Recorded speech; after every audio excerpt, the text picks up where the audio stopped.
Je ne sais pas si toi, tu as connu le dilemme de vouloir changer sans changer.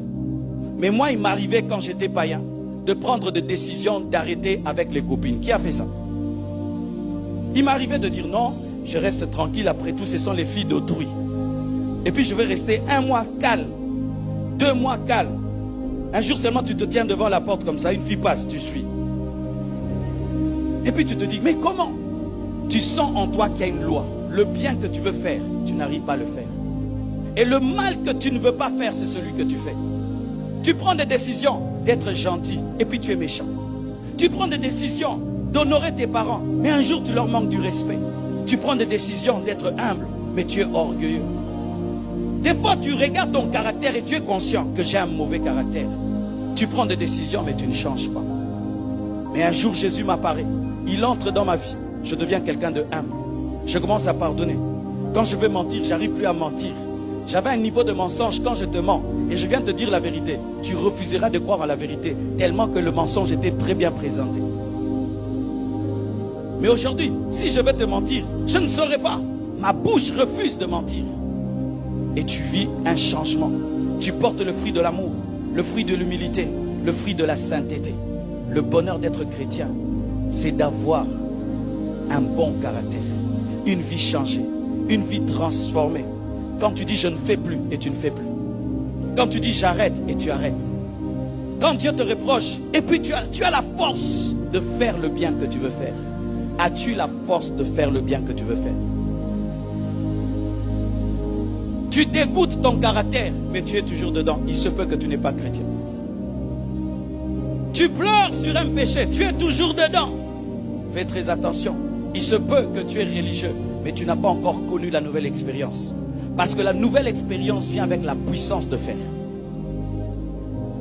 Où tu écoutes la parole et puis tu sens que tu as la force de t'adapter et de te conformer plutôt à la parole de Dieu.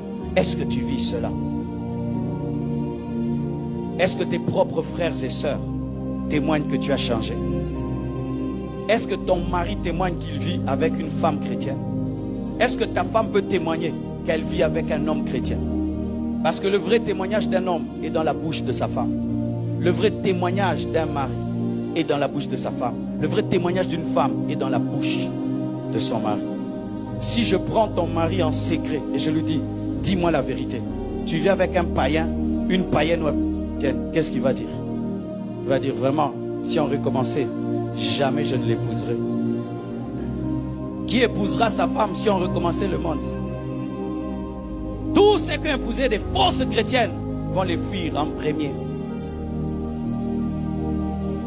La force de te sanctifier. La force de résister devant la tentation. Tu sens que tu es tenté, mais tu sens que tu as une force supérieure à la tentation. Le bonheur d'être chrétien. Tu sens que ta chair veut t'attirer vers le mal, mais tu as la capacité de contenir ta chair. Dis, reste calme. Et elle reste calme. C'est ça le bonheur d'être chrétien. Où tu peux canaliser ton énergie dans les bonnes choses et refuser les mauvaises choses. Le bonheur d'être chrétien. Est-ce que tu vis cela? Est-ce que tu vis la force spirituelle qui te permet de vivre dans la discipline? Parce que le péché fait souffrir. Je ne sais pas pour vous, mais un vrai chrétien, vivre dans le péché, c'est une souffrance. Pourquoi? Parce que tu sais que ce que tu fais est mauvais. Tu sais que ce que tu fais est mal. Et donc vivre en contradiction avec ce que tu connais, cela crée une blessure. Mais quand tu deviens un vrai chrétien, le Saint-Esprit te donne la force de vivre toute la parole que tu connais. Et cela donne le bonheur, cela donne la joie de la communion. Alléluia.